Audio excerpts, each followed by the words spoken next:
My name is Jenna Hart, and I am 33 years old. I'm the oldest kid in my family, the unofficial fixer, the emergency contact, and the person everyone turns to when something breaks. Wi-Fi, cars, plans, or hearts. People like to say I'm dependable. They don't see that sometimes dependable just means I'm the one who can't afford to fall apart. I work full-time as an inventory coordinator at a home appliance warehouse. Rows of dented stoves, pallets of microwaves, forklifts that only behave if you whisper to them. At night, I fix cracked phones for extra cash. I live alone in a small one-bedroom above a barber shop that blasts the same playlist every morning at 7:10 a.m. I keep all my receipts in a shoebox and track my life in a spreadsheet called Keep Breathing. 4 tabs: rent, food, gas, and surprise. Surprise wins too often. My sister Ava is 28, the favorite child, the one mom says lights up every room. But what Ava actually lights up are group chats about matching pajamas for photo shoots, Pinterest boards that require financial sponsors, and plans that assume someone else will pick up the bill. That someone is usually me. Dad left when I was in high school. He left behind a rusty toolbox and a talent for disappearing. I kept the toolbox. Sometimes I think that's the most symbolic thing about my life. I'm the one who fixes everything. Ava got engaged to Damien in July.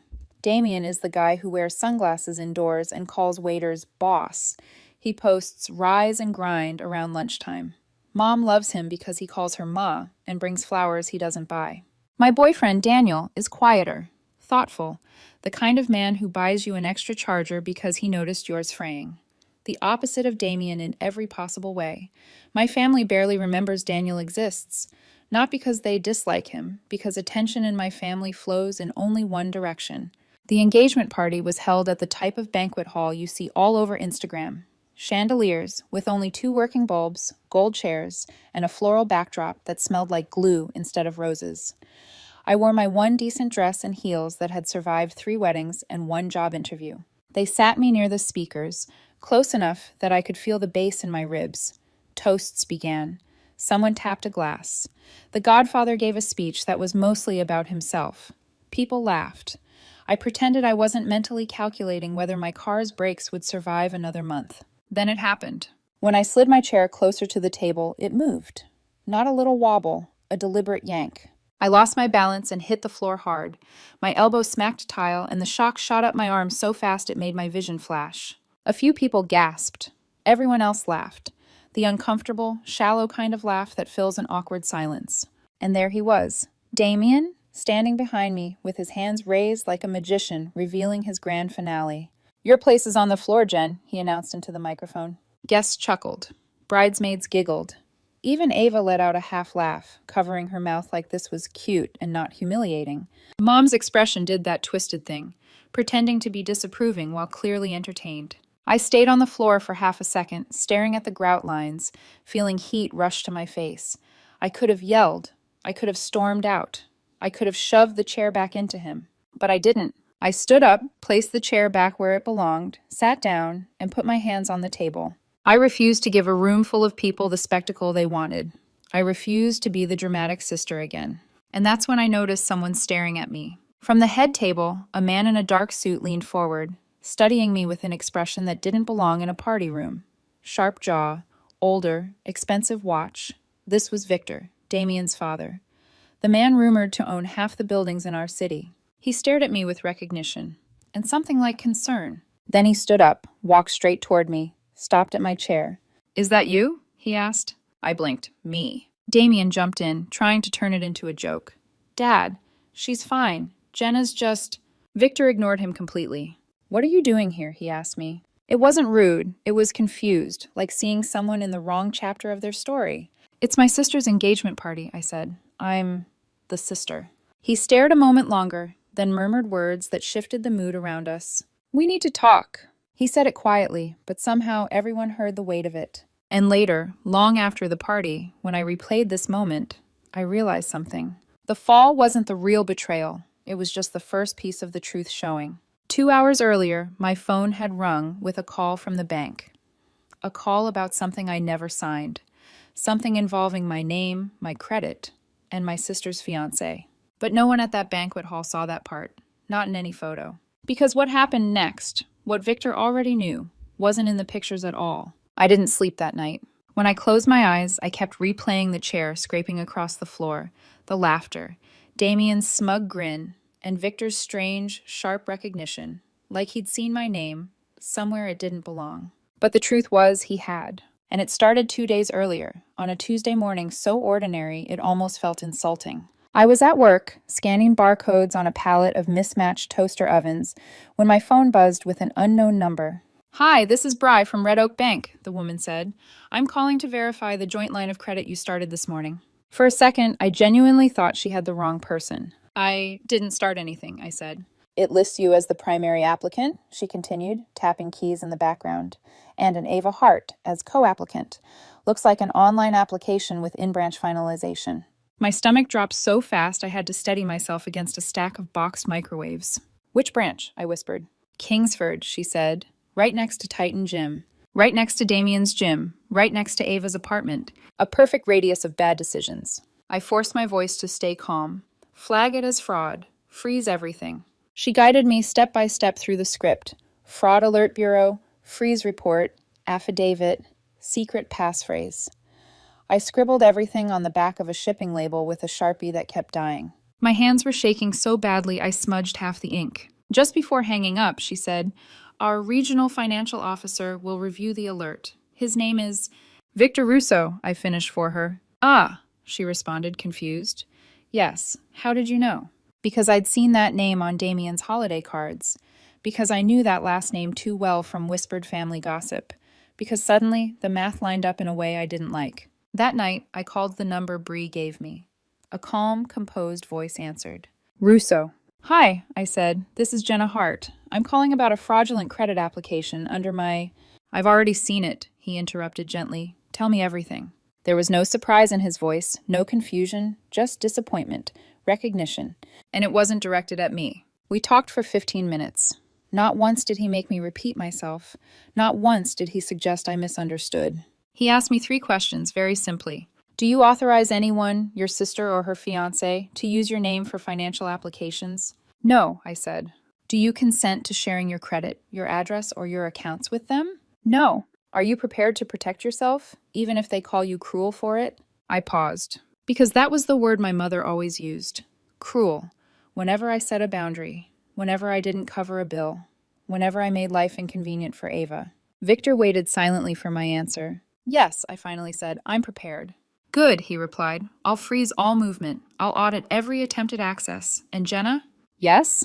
"Document everything. Don't yell. Don't threaten. Paper is stronger than anger." I didn't realize it then, but he wasn't speaking like a banker. He was speaking like a father. A father who knew exactly what his son was capable of. I printed everything. Emails, timestamps, the fraud report, even my sister's old just until Friday messages, because numbers, unlike people, don't lie. I printed my entire family ledger too, the one I kept for 4 years, the one I started as a joke, the one that slowly turned into a map of my exhaustion. Ava, phone bill, $162. Mom, gas, $140. Ava, tire, $118. Ava, rent bridge, $1,400. Line after line after line. The amount wasn't the villain. The habit was. 2 days before the party, Mom called like nothing had happened. "Jenna, sweetie, can you pick up 10 bags of ice for the engagement party?" Ice. While people were trying to open accounts in my name. "Sure," I said. Because spite isn't a boundary. Paperwork is. Then the party came. The chairs. The laughter. The humiliation. And Victor recognizing me. After calling out to me, he guided me toward a quiet hallway behind the banquet room. He looked at my elbow, still red from the fall, like he wanted to apologize on someone else's behalf. "You're Jenna Hart," he said softly. "The affidavit, the fraud alert. You're the woman my son tried to use." Tried. Past tense. As if Damien had tried more than once. As if this wasn't the first time Victor saw his son attempt something like this. "Yes," I whispered back. He rubbed his jaw, exhaling slowly. His disappointment wasn't dramatic. It was heavy, old, familiar. "Do you authorize this account?" he asked again. "No." "Do you authorize my son or your sister to open anything under your name?" "No." "Do you want to pursue this with police?" I swallowed hard. "Not yet," I said. "I want a paper trail. Something they can't twist into a mood." Victor nodded. Your boundaries are correct, Jenna, he murmured. Money makes people call disciplined women cruel. Don't let them. His words cracked something inside me I didn't know was breakable. Then we walked back into the banquet hall, toward Damien, toward Ava, toward Mom, toward the storm that was waiting. And the truth? The chair wasn't the humiliation. It was the warning shot. The real explosion was still coming. The moment Victor and I stepped back into the banquet hall, the air shifted. The music was still playing, the chandeliers were still flickering, the fake rose wall was still glowing under two bright ring lights, but something was different. A tension, a ripple, like the room sensed a storm but didn't know where it was coming from. Victor placed a steady hand on my elbow, not possessively, but supportively, almost protective. And for a split second, that touch reminded me what it felt like to have an adult stand next to me instead of behind me. Damien noticed us first. He was mid-laugh with a group of his friends, holding a champagne flute he hadn't paid for, telling a story that was probably about himself. When he saw Victor beside me, his expression faltered. "Dad," he said, voice suddenly too loud. "You good? You look like you're about to do a TED Talk." Victor didn't laugh. He walked directly toward his son, each step controlled, deliberate, echoing just enough to make the DJ lower the volume. A couple guests stopped eating. One bridesmaid froze with her fork halfway to her mouth. Damien tried to joke again. "Seriously, Dad, it's a party. Don't kill the vibe." Victor placed a firm hand on his son's shoulder. The room went still. "Which of your vibes," Victor said calmly, "told you it was acceptable to humiliate Jenna?" Damien blinked. "Dad, it was a joke. She's fine. Aren't you, Jenna?" I didn't answer. Silence is louder than words when the truth is already on the table. Victor didn't look away from him. "You will apologize, now." Damien laughed, a weak, nervous sound. "You're kidding." "I am not joking," Victor said.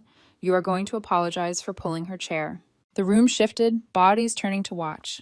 Even Ava, who'd been scrolling through photos of herself with bridesmaids, finally looked up.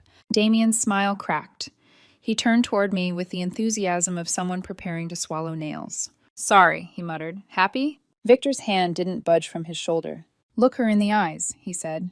Damien's jaw clenched. He forced himself to meet my gaze. "Sorry, Jenna." His voice was a strangled whisper. But Victor wasn't finished. "Now," he said, "we will address the other matter." Damien stiffened. "Aren't you really doing this here?" he hissed. "You did it here," Victor replied. "I'm responding." A rush of whispers rose across the tables. Ava stood abruptly. "What other matter? What's going on?" Mom hurried forward, clutching her pearl necklace like it was a life vest. "What's happening?" she demanded.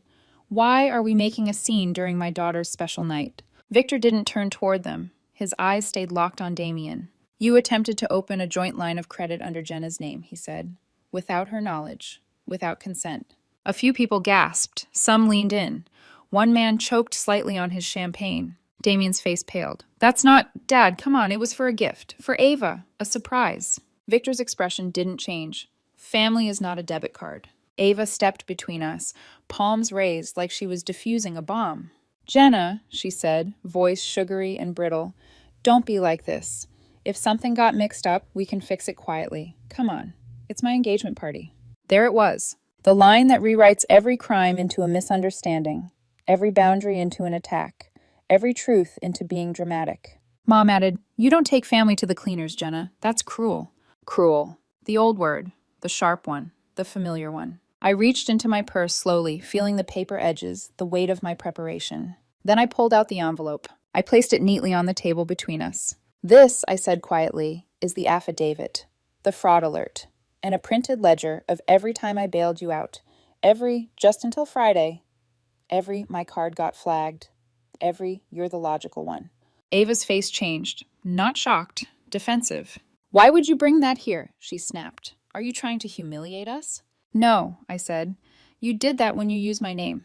Damien looked at the envelope like it might explode. Mom hissed under her breath, "Petty." "No," I answered gently. "Precise." Victor's hand tightened on his son's shoulder, a silent warning. "You will not touch another line of hers," Victor said to Damien. "You will not ask your mother or your sister or anyone else in this room to co-sign your character." Damien flushed red. "You're humiliating me in front of everyone." "You did that," Victor replied. Then he stepped back just enough to stand beside me, instead of his son. Ava stared at me like she didn't recognize the person in front of her. "Jenna," she whispered, "I need the deposit for the photographer by Friday. You promised." "No," I said. 2 letters. The first boundary. The first time my voice didn't shake. You could feel the oxygen shift. I picked up my purse, left my small gift on the table, a check to pay the seamstress who had done last-minute alterations for Ava, and straightened my shoulders. I'm not cruel, I said. I'm clear. Then I pushed in my chair, folded my napkin, and walked out of the hall. Victor followed me to the door. You did something I never learned, he said. What's that? Saying no, not performing it, he paused. Living it. Outside, the night air smelled like cold lemons and the metal of streetlights. My phone buzzed. Red Oak Bank alert. Another branch attempted to finalize the application. Blocked. I exhaled slowly. The storm wasn't over, but for the first time in my life, I wasn't standing in it alone. The next morning, my phone looked like it had suffered a natural disaster. 27 missed calls from Mom. 10 from Ava. 5 voice notes from Damien. All stacked like a timeline of chaos I didn't plan to revisit. I didn't listen to a single voice note.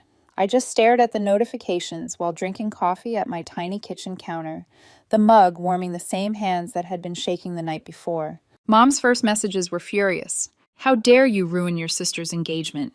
You embarrassed me. I can't believe how cruel you've become. Then they softened. Jenna, honey, let's talk. We can fix this. Don't throw away your family over a misunderstanding.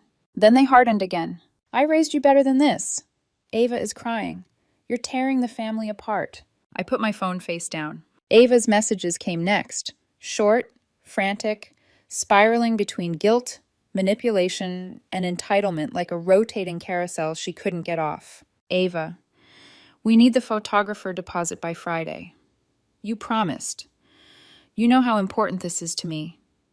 Stop punishing me because you're jealous of my wedding. Jealous of her wedding.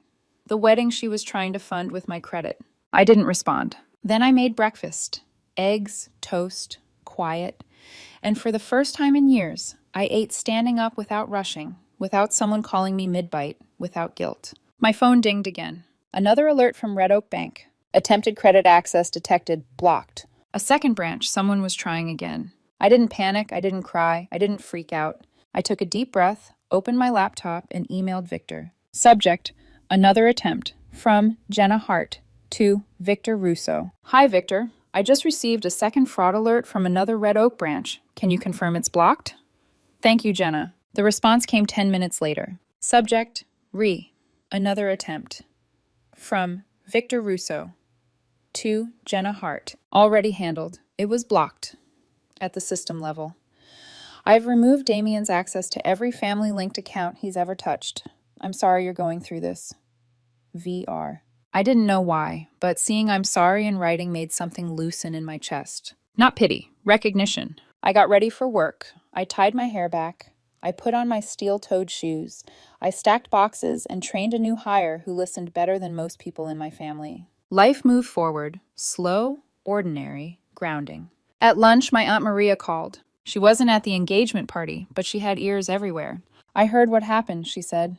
Are you okay? I told her I was fine. You know your mother is going to make this your fault, right? She said gently. I laughed, but it wasn't funny. I know. Aunt Maria sighed. She taught you long division and how to take the blame. One of those is useful. Then she said something simple, something that changed everything. Write your rules down, Jenna. Put them somewhere you'll see them every morning. Boundaries don't work unless you can remember them when you're tired. That night, I did exactly that. On a sticky note in black ink, I wrote, 1. I don't send money I can't afford to lose. 2. Family doesn't get my name, my credit, or my accounts. 3. I don't explain math to people who prefer magic. 4. No fights in kitchens. 5.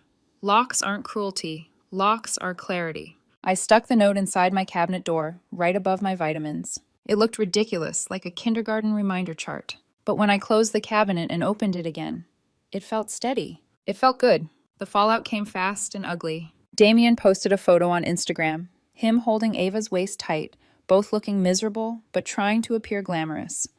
The caption read, "Real men provide, fake ones complain." The comments section became a battleground of half-truths and strangers choosing sides. I didn't respond. Daniel, my boyfriend, saw it before I did. He texted me, "Hey, want to talk about that post?" I replied, "Not right now, later." He didn't push. That's the kind of man he is. Soft edges, gentle questions, the kind people ignore until they need kindness again.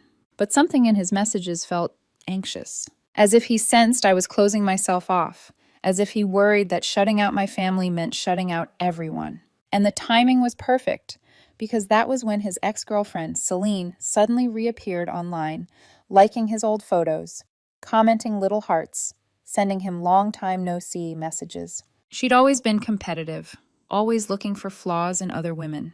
And me? I was currently drowning in family drama. My confidence wasn't exactly bulletproof. But I pushed that aside, one fire at a time. 3 days after the engagement party, Mom showed up unannounced at my apartment, banging on the door like a police raid. "Jenna, open this door right now!" I didn't. I texted her from inside. "Jenna, email only. No surprise visits." "Mom, what is wrong with you?" I didn't answer. She left a bag of oranges outside my door. Not a peace offering, a guilt offering. Bitter, heavy, just like our relationship. A few hours later, I got a call from Victor. "Jenna," he said, "I wanted to let you know. Our internal audit found multiple attempts from different branches, not just one." I closed my eyes. "How many?" I asked. "3 in total." Silence. Then he added, and I could hear the shame in his voice.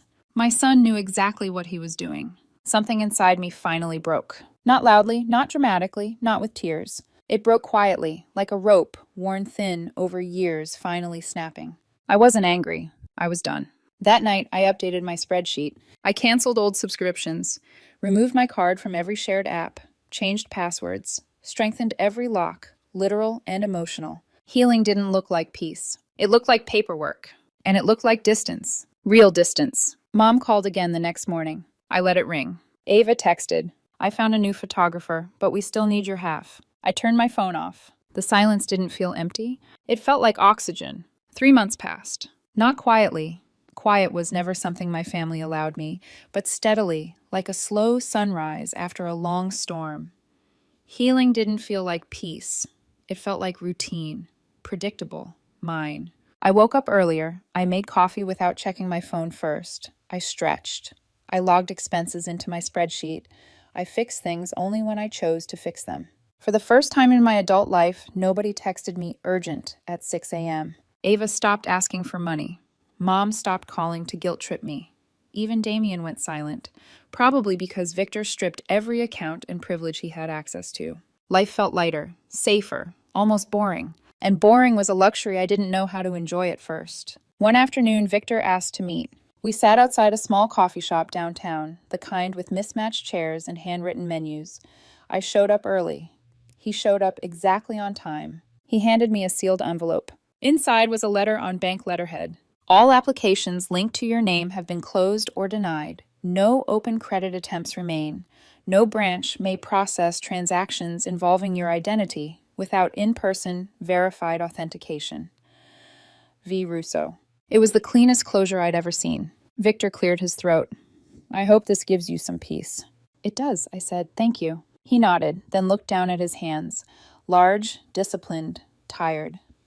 "This situation isn't unfamiliar to me," he admitted. "I've watched my son take shortcuts his whole life. I let it slide too many times. You paid for my silence. I can't undo that, but I can prevent more damage." There was honesty in his voice, not pity, not performance. I'd never expected kindness to come from the father of the man who tried to use me, but here it was, quiet, authentic, weighty. "Fences," he said, leaning back in his chair. "They're better than fights. People understand fences. They don't have to like them." I nodded. "I'm learning." "And you're doing well," he added. It startled me, how much it meant to hear that from someone who didn't need anything from me. People in my life only praised me when I gave. He was praising me for stopping. Meanwhile, Ava's engagement limped along in a strange, uneven way. The guest list shrank, the decorations budget evaporated, the florist bailed, and the venue, after months of being totally comped, finally demanded an actual deposit. Ava sent me a photo of a wilted bouquet one afternoon with the caption, "Does this look sad to you?" I replied, "A little." She didn't mention money again. Not directly, not after the party, not after seeing the ledger I dropped on the table like a mirror she didn't want to face. Our relationship didn't heal. It recalibrated. We texted like distant cousins, safe topics only, my favorite kind. Mom began shifting too. Her calls became fewer, shorter, less weaponized. Instead of "I need," she sent bird photos, grocery deals, articles she thought I'd like. She never apologized, but guilt tripping became gentler, almost hesitant. She didn't cross my boundaries. She didn't show up unannounced again. She asked permission before visiting. It was surreal, like watching a familiar character attempt a new script and stumbling over unfamiliar lines. And then she said something I never expected. Jenna, I think I misunderstood you for a long time. 10 words, not an apology, but close enough that I saved the text. While the fog lifted around my family, something else was shifting. My relationship with Daniel. He was patient, supportive, quietly steady. But he wasn't blind. He saw me building walls. He saw me retreating. He saw how deeply I'd been burned. One night, while we cooked stir-fry in his tiny apartment kitchen, he said, I feel like you're holding on to something heavy, but you don't want me to help you carry it. I froze with the spatula in my hand. I'm trying, I said quietly. I just don't know how to let people help. Daniel nodded slowly. I'm not asking you to lean on me. I'm asking you to let me stay beside you. He always said things like that. Simple, honest. And normally I absorbed them without fear. But around that same time, Celine, his ex-girlfriend, started circling again. A comment here, a miss you both reaction there, a remember that sushi place on 3rd? We should catch up. Message that she didn't bother to hide. She was testing boundaries, waiting for cracks. And I felt myself reacting, not with jealousy, but with a sinking awareness. If I didn't heal properly, I could push Daniel away without meaning to. I didn't say anything yet. There were enough fires burning, but it lingered. A new uncertainty. A different kind of vulnerability. Weeks passed. Bills got paid. On time. By me. Only for me. Silence in my apartment no longer felt like loneliness. It felt like control. My cabinet door rule list stayed intact, and my spreadsheet had more green than red for the first time in years. Then, one Tuesday afternoon, Victor called. Jenna, he said, there's something we need to discuss. My stomach tightened. About Damien? Yes, and about what happens next. What happens next? He didn't sound angry. He didn't sound panicked. He sounded resolved. The kind of tone people use right before telling a truth that changes everything. I walked outside the warehouse, into the cool air, phone pressed to my ear. Okay, I said, I'm listening. And Victor exhaled like he'd been waiting months to say the next words. Damien didn't just try to use your name, he tried to use mine. For a moment, everything around me, the trucks, the forklifts, the humming machinery, went quiet. The storm wasn't over. It was circling back, bigger, sharper, and aimed at both of us.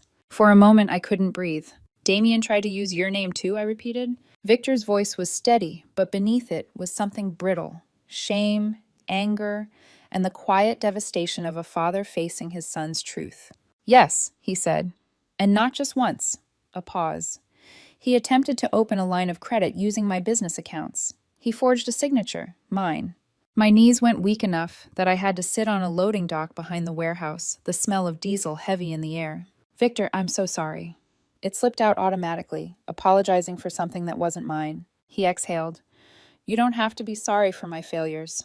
I let things slide with Damien for years, and you suffered for it long before I realized the extent. It was the second time he'd apologized to me, the second time it actually meant something. What happens now? I asked. I'm pressing charges, Victor said quietly, for the forgery, for the attempted fraud, for everything. My breath caught. Are you sure? I've spent a lifetime protecting my son, he said, but protecting him only taught him he could walk over other people, including you. Another pause. And me. His voice broke, just slightly, and I heard the weight of a father mourning the son he wished he had, not the one he raised. Jenna, he said, tone firming, I won't let him hurt you again, or anyone. This ends now. For the first time since the engagement party, I felt the storm shifting away from me, not because it stopped, but because someone else finally stepped into the lightning. That week, Damien's world started crumbling. The police contacted him. The bank locked his accounts. His gym membership was revoked. Victor's doing. A supplier company posted online about unpaid invoices linked to him. And Ava started showing up at Mom's house in tears. At first, I ignored it. Drama wasn't my currency anymore. Then one night, Mom called. Not furious, not manipulative, but scared. Jenna, can you come over, please? Those last 5 letters, please, were rare enough that I felt them in my chest. I drove over, parking in front of the house that held too many old versions of me. Mom opened the door with swollen eyes. She's in the kitchen, she whispered. Ava sat at the table, hair unbrushed, makeup streaked, hands wrapped around a mug she wasn't drinking from. When she saw me, her face crumpled. "I didn't know," she choked. "Jenna, I swear, I didn't know he was using your name. I didn't know he was lying to me." I stood there unsure if this was real or another performance. But then she said something she had never said in her entire life. "I'm sorry." 2 words, small, fragile, but honest. "I thought you were just being dramatic," Ava whispered. I didn't think Damien could do this." Mom wiped her eyes. "I didn't think I raised girls who would hurt each other," she said softly. "But I see now. I hurt you by asking too much of you, Jenna, by expecting too much." The kitchen went quiet. For the first time ever, Mom looked at me like a woman, not a wallet, not a fixer, not a utility, just her daughter. And she said, "I'm sorry too." My chest tightened, not with anger or triumph, but with something tired and unfamiliar. Relief. 2 days later, Ava broke off the engagement. There was no dramatic fight, no thrown rings, no screaming. Just a single text she sent me. "You were right, he isn't safe." Victor called that evening. "Damien was arrested today," he said. "He'll be released on bail, but the process has started." I didn't celebrate, not even silently. It wasn't a victory, just an ending that needed to happen. "You did the right thing," I told him. "So did you," he replied. Then, "If you ever need help navigating the aftermath, you can call me." I believed him. Life after that didn't transform overnight. There were no cinematic reunions, no sudden perfect family. But there were small, meaningful shifts. Ava and I texted about everyday things, recipes, podcasts, thrift finds. Not money, never money. Mom asked before she visited. Sometimes she brought groceries and left them quietly, without strings. Daniel held me close one evening and said, "You're letting light back in. I'm proud of you." And when his ex, Celine, tried one last time to worm her way into his messages, he showed me the entire thread, not for reassurance, but because transparency was his love language. "I want us to be stronger than the people who tried to break you," he said. For the first time, I believed we could be. A month later, I opened my kitchen cabinet to grab my vitamins. The sticky note with my 5 rules was still there, curling slightly at the edges. I read them again. 1. I don't send money I can't afford to lose. 2. Family doesn't get my name, my credit, or my accounts. 3. I don't explain math to people who prefer magic. 4. No fights in kitchens. 5. Locks aren't cruelty. Locks are clarity. They didn't feel like defenses anymore. They felt like foundations. Later that day, Mom texted me a photo of a blueberry sale at the grocery store with the caption, "Family first." For a moment, old irritation threatened to rise. But instead of reacting, I simply replied, "Those look good, thanks." No argument, no guilt, no lecture. Just clarity. Because family didn't come first. Boundaries did. And for the first time in my life, I finally understood. I didn't lose a family. I gained myself.